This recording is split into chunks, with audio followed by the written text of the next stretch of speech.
দ্বারা আল্লাহকে দেখা সম্ভব না। পয়গম্বর মূসা আল্লাহরে দেখতে চাইছে, কথা বলেন ঠিক কিনা?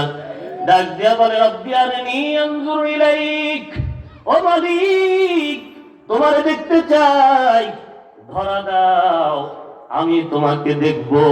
আল্লাহ তাআলা বলেন লান তারানি, না না ও মূসা তুর পর্বতে কথা বলি এতটুকুনের মধ্যেই ক্ষান্ত থাকো, তুর পাহাড়ে আইসা আমার সাথে তোমার কথা হয় এতটুকুনের মধ্যেই ধৈর্য ধরো। কারণ দুনিয়ায় আমাকে দেখা যায় না, দুনিয়ার বাহ্যিক চোখ দ্বারা আমি আল্লাহকে দেখা সম্ভব না। তবে এখানে দুনিয়াতে দেখা সম্ভব না, তবে জান্নাতের মধ্যে দেখা সম্ভব, কথা বলেন ঠিক কিনা? পয়গম্বর মূসা বলেন মানি না মালিক, মানি না, ধরা দাও।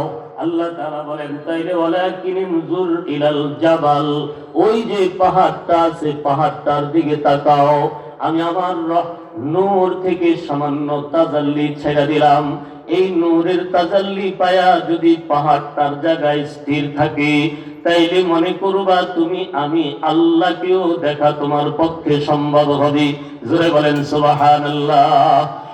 আল্লাহ তাআলা পয়গম্বর মূসাকে এতটুকু সান্ত্বনা দিয়া সুয়ের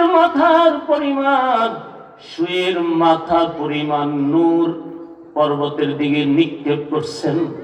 ওই সুয়ের মাথা পরিমাণ নূরের তাজাল্লিতে পয়গম্বর মূসা সেখান থেকে ছিটকা পড়ছেন। সেখান থেকে ছিটকায়া পইরা তিনি বেহুশ হয়ে যায়। তুর পর্বতের অংশটি জ্বলে পড়ে ছারখার হয়ে যায়। জোরে বলেন সুবহানাল্লাহ।